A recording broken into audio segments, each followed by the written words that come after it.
Most security reports sit in an inbox and die. They gather dust while the business keeps moving. Now, you know this feeling. You spend days writing a perfect report on a critical flaw. You send it to leadership.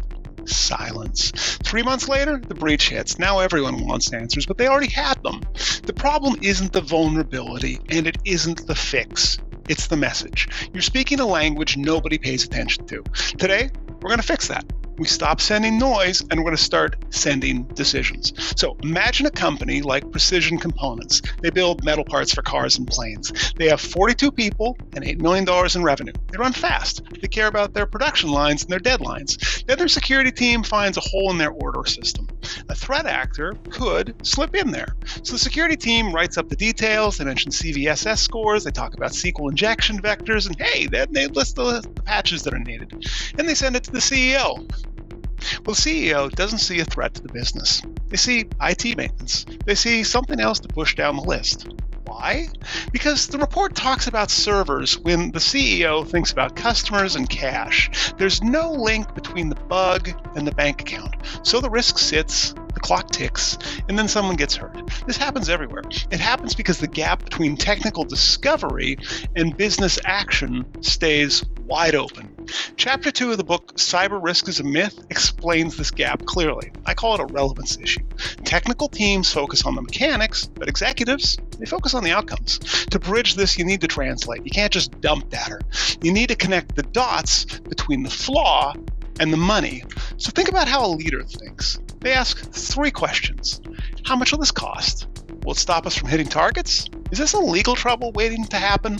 Because if your report doesn't answer those, it's just background noise. The business impact translation matrix gives you the structure to provide these answers consistently. It takes the tech stuff on the left and forces the business result on the right. And this isn't about dumbing things down. It's about being clear. Now, if you want the full details of why this matters, check out Chapter 2 of Cyber Risk is a Myth, but honestly, you've got everything you need right here. So let's get hands-on. If you haven't downloaded the template, we're in the description. So go ahead, open the Business Impact Translation Matrix, and we're going to fill out a single row using the Precision Components scenario. So first, let's look at our technical component column. We're not going to write in something here like server 4B. We're going to write the actual tool that people use. And for our case, that's going to be the Order Management API. Order Management API. So go ahead, type that in. So next, identify the business function. Does it touch sales, support, manufacturing? Well, here, in our case, it supports revenue generation and customer trust. So capture that insight in there. Now, the vulnerability itself, we want to keep it simple. So don't just paste in the ID, say what it actually breaks. So we're going to type in our fictional CVE here. Insecure authentication, CVE 2025, so it's relatively recent, and then you'd have the actual CVE number. And then, what's the severity of this? What's the technical severity of this? Well, if we know about this one, we're going to say that it's critical. That's pretty easy, right? So, the next thing we're going to do is we're going to look at the potential business impact, and this is what most people skip. They leave it blank, or they write risk of attack. That tells me nothing. Ask yourself, what actually breaks if this gets hit? For Precision Components, it means unauthorized access to orders. It means stolen design specs. It means breaking promises made to aerospace clients. So lock in your decisions here.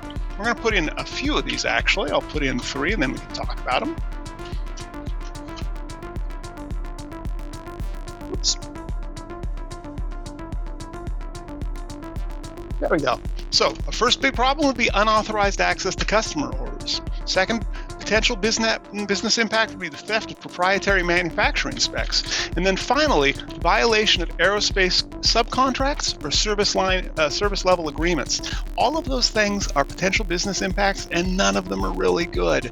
So, executives think in dollars. So we need to put numbers on that pain. We need to estimate the downtime cost. We need to estimate the fixed cost. We need to mention the risks to our future contracts at this fictional company. So let's put in some numbers here that executives will be able to understand. Go ahead, put those in. So I put in $150,000 in potential revenue loss during downtime. Obviously, that's not great if you've only got revenue of $8 million.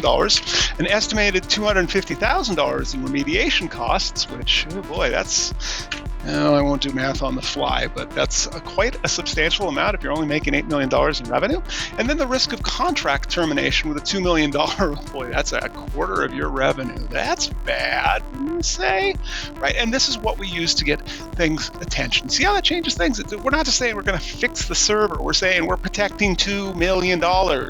Finally, when does this actually matter? Because timing's priority, right? If there's a big bid coming up, say it. Or if there's an audit that's coming up soon, say that instead. So I'm going to put these in. We're going to say that we have a major aerospace bid proposal due in 3 weeks, and a quarterly audit is scheduled for next month. That's going to help create some urgency here. It's going to move the item from the back burner to the front. So now look at that finished row, right? This looks probably different than the email that you typically would send.